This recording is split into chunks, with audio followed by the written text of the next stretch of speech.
let's look at the psychology of change. So there is change, and then everybody, right, perceives the change, interprets the change, gives a meaning to the change that is quite different. And that's already one of the challenges. The good news is that there is some universality in the way people approach change. And if we understand that, we're a little bit ahead of the game.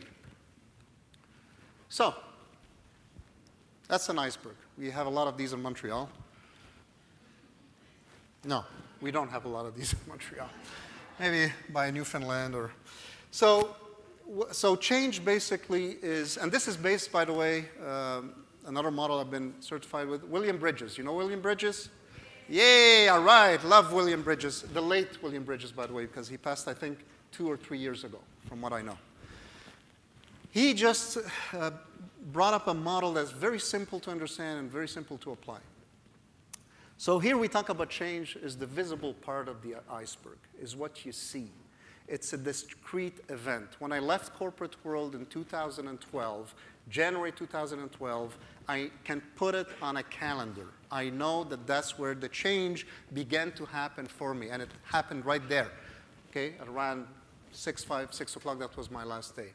So change is something that is visible. Change is usually something that is future-oriented. In other words, if we're going to want change, is because there is a benefit. We want to get something out of it. There's a result. So it's future-driven, okay? And change happened relatively quickly, you know? Look at the hugging thing we did. It happened relatively quickly. It's a discrete point in time.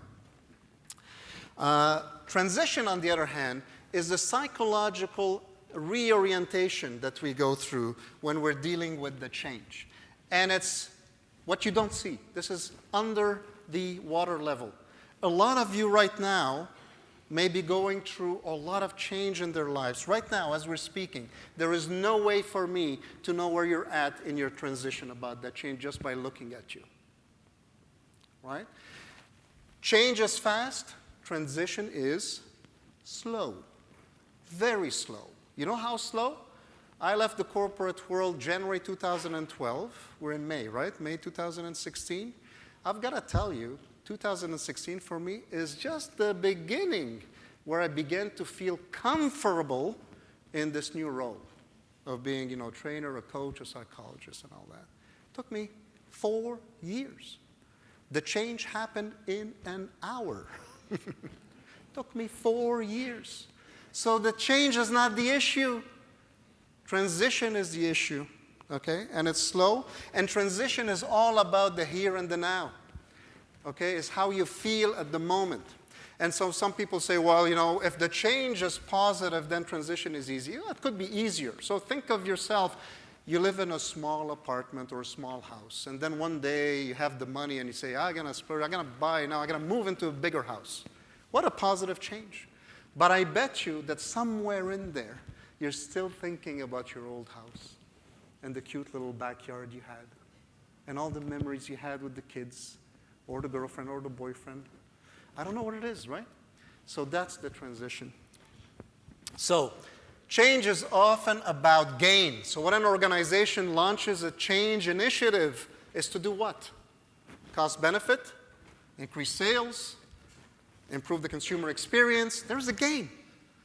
If we're on a diet, right, there's a gain. Well, actually, there's a loss, but there's a gain. Right? It's kind of oxymoron a little bit there, right? But change is about gain. And here is the clincher. Transition is always about a loss. If we just understand that and remember that, whenever we deal with resistance, that's where we need to start.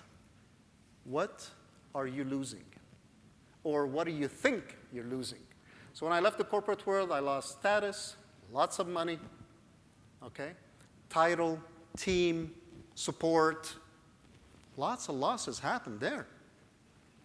Whenever we're dealing with resistance, we need to tackle the loss. And coaching can do that. Because once we figure out what the person is losing and how that person is going to deal with it, then we can tackle the movement forward, or else we're not.